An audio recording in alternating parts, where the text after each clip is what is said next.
Hey Wes, this is just a little video that's going to show you a couple foam rolling techniques, a couple stretches, and a few strengthening things that might help with some of the discomfort you're experiencing. Just as a general principle, you haven't had imaging or really been assessed by a medical care provider. So I'm just going to show you some general things that would be applicable to most bodies. And obviously, if you have any discomfort as you're doing any of the stretches or rolling or strengthening stuff, just skip them. You can always text me if you have any questions, but any discomfort, anything that you feel like is aggravating any part of your body, including your knee, just don't do it. So for the exercises we're going to do today, you'll need a foam roller, a strap or a belt, and a loop band if you have one. So we're going to go ahead and start with rolling. We'll take our roller and we're going to start with rolling our TFL, which is a muscle that the IT band attaches into further up in the leg. So we'll bring the roller to the top of the mat or wherever you are on the ground, and you're going to lie down on the side about it where you can think about where the head of the femur is kind of a landmark. So you'll come to the outside of the hip, and then you're going to bring the forearm of that same leg down to the mat so that you're resting your weight into your forearm. So I'm on my left leg, and you're going to notice the left leg is bent. So it's like lax. We're not straight and tight, nice, relaxed left leg. And then I'm going to step my right foot in front. And now I'm just going to roll back and forth. Okay, so now I'm going to roll forward. I'm going to hit that TFL. And I'm just going to floss back and forth. And I can floss back and forth, I don't know, maybe about 8 to 10 times. If you find any hot spots as you come forward and back, so as you come forward, like I've got a little hot spot there, I'm going to hold there. And remember, we talked about comfortably uncomfortable.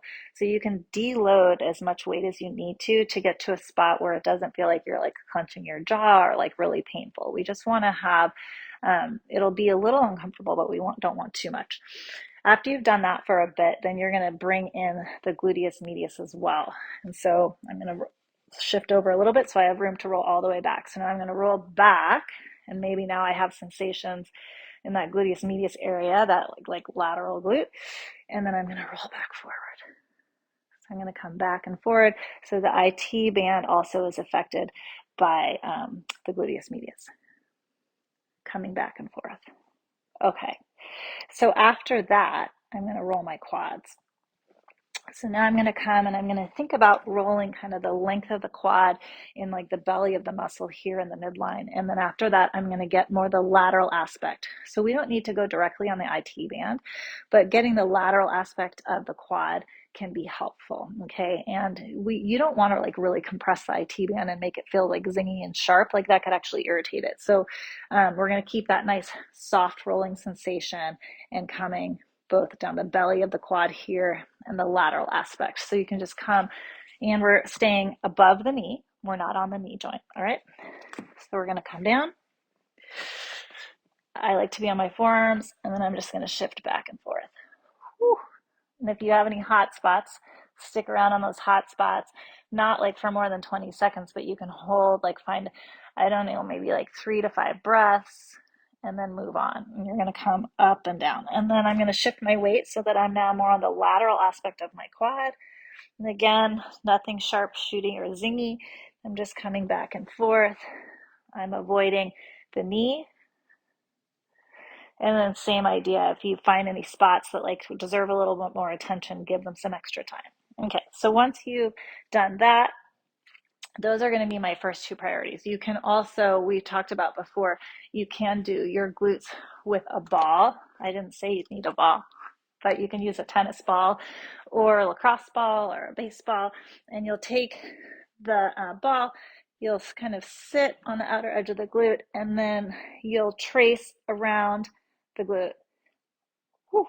And so again, if you find any hot spots, you can stick around and you can just think about rolling all the way around. If you imagine that the glute is like a bowl, kind of rolling around the bowl of the glute. Okay, so after you've done that, we're going to go ahead and stretch. So you'll come down to where, and you're going to keep your strap handy for this one. You'll come down to your back, and we're going to stretch the glute med and the TFL first. So we'll take left ankle, place it on top of the right thigh, and you're going to reach the left knee away from you, as long as that doesn't create any knee discomfort.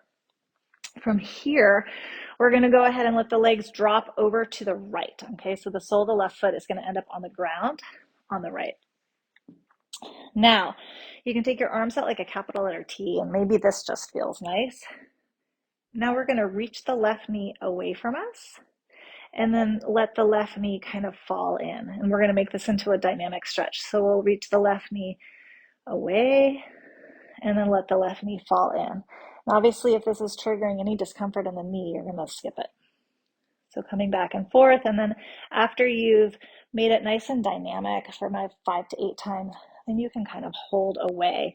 And if we want to create an additional stretch for the lateral side body, you can start to loop the left arm, so it's still resting on the ground, up by the left ear. And you should feel a stretch along the entire left lateral aspect of the body. And take a few breaths here. And that should just feel good. Okay, then we're going to go ahead, bring the legs back to center, and maybe just do that traditional figure 4 stretch, which I'm sure that you've done before. So you'll keep the legs in the figure 4. If it's available to you, you can draw the right leg towards the chest, hold on to the back of the right leg, and you're going to think about reaching the tailbone down towards the mat in this position. And you can stay there about 30 seconds. Okay, so from there, we're going to think about our hamstrings. Bring the right leg down, unhook the leg. Now, if you're doing this cold, then you're going to warm up your hamstrings a little bit, and you can do that just by doing a nice dynamic hamstring warm up. So this is assuming that you're doing this having not exercised first. Then your hands can be down on the ground, and you can just straighten and bend the legs, okay? And if that feels like more than you want to do, you can even just do one leg. So you can straighten and bend, and we're just starting to kind of wake up the back sides of the legs here. So straighten, bend, do that, I don't know, about 10 times, just so you're not super cold. You'll want to do it on both sides. Then we're going to stretch the hamstring. So we don't want to be like super aggressive and overstretch the hamstring. We just want to give it some love here. So we'll take the strap and we're going to hook it on the ball of the foot. So the key to getting a good hamstring stretch is you're going to need the knee to be straight. So let's start down nice and low. Okay, so start with the leg relatively low to the ground until you can get that nice straight knee position. And then you're going to pull all 5 toes towards you. Okay, so the foot is in a dorsiflexed position. And then you're just going to start to draw the leg towards you until you feel that nice stretching sensation on the back of the left leg. And you're not going to overdo it, just like until you find a nice stretch. So for some of us, that's going to be pretty low to the ground. And for others, you're going to be able to pull the leg really close to the body. And we don't care which you are. You just are looking for that nice stretching sensation. And then you'll hold there for about 20 to 30 seconds. After you've done that, take a little break, bend the knee, hug the knee to the chest, and then we're going to work on a couple just eccentric training exercises for the hamstring. So we're going to come back into that straight leg position. And again, we don't care how far the leg is away from the ground, just in that place where we feel a nice stretch. We're going to flex the foot. Then you're going to use the strap, and you're going to imagine that you're going to pull the leg towards you as you kick the foot away. So you're creating an oppositional force between the hands and the legs. So I'm pulling the leg towards me, but it's not moving towards me because I'm equally kicking the heel down towards the mat. And I should feel an engagement on the back side of the leg. And I'm just going to hold that for a count of 5, and then I'm going to release. Okay, so this is like an active, it's an active eccentric training exercise. So we'll flex the foot, pull the foot towards you as you kick the heel away. I should feel that action on the back of the hamstring for 3, 2, 1, and done. And you can do that like 3 times. Okay, from there, we're going to stretch the IT band. So to do that, this time the bottom leg is going to be straight. The top leg is resting on the ground. Top leg is going to be straight. And all I'm going to do is let the leg cross across the midline. Okay, I'm just going to take the leg across the midline, and I should start to feel a stretch on the outside along that IT band. Doesn't matter how far we go, just getting that nice stretching sensation. Okay, and again, we're looking for that nice straight leg, and you can hold there about 30 seconds. You can even do that a few times. You'll come back to center. Good, and bend the leg. So I already sent you that video with a quad stretch. But if you wanted to do a quad stretch while you're laying down instead, I'll just show you since we have our strap. So the next thing you could do is you could roll onto the right side. The strap is now going to be at the top of the foot. And you can pull the heel towards the glute to get a stretch for that quad, okay? Now, you could also do, I actually prefer the one that I showed you in the video where you're using the couch or the chair and you're in a lunge position, but this is another option while you're down on the ground. Okay, and obviously you're not going to stretch, you're not going to pull the heel so far towards the butt if that deep knee flexion bothers your knee, okay? So you can just stay at that place, that comfortable range for you. Okay, let that go.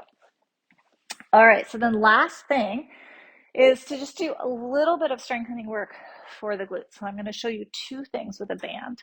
Okay, so for this, you're going to place the band above your knees and you'll come down onto the ground, onto your mat. And we're going to do two different exercises here. So you'll come down, and the first one, you're going to line yourself up so that the shins are parallel to the top edge of the mat. And then you've got a line from your hips to your shoulders, and you can rest your head on your bicep, or you can have your hand under your head, whichever feels better for you. So if it tweaks at your neck to be here, then you can rest down. So now the legs are going to be stacked on top of one another. I've got like a 90-degree angle at the hips and a 90-degree angle at the knee.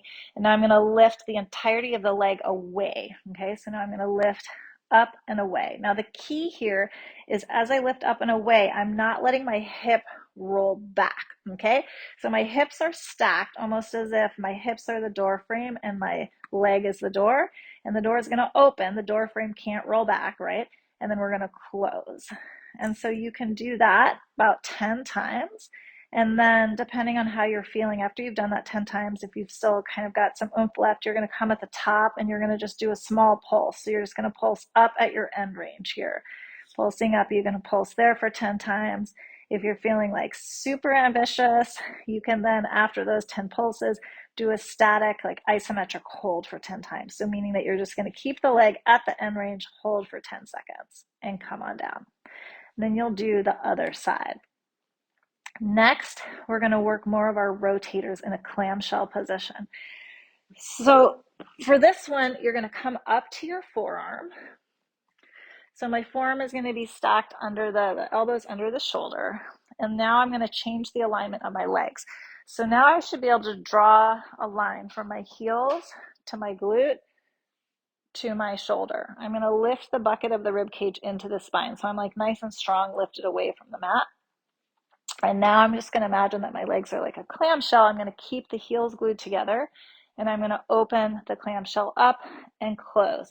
Now, same idea as we did with the other one. We don't open by rolling the hip back, okay? So the hips are going to stay stacked. I'm in a nice strong position, and I'm going to open and close. And so we're really trying to activate the glutes, our internal and external rotators. Okay, same thing as before. You can do the 10, check in how it feels. If you've got a little bit more, maybe you do 10 pulses. If you have a little bit more, maybe you do that static hold, or you can build up to that over time. Okay, so that's it. I don't want to overwhelm you with stuff. I hope that's helpful. Feel free to text me if you have any questions. Okay.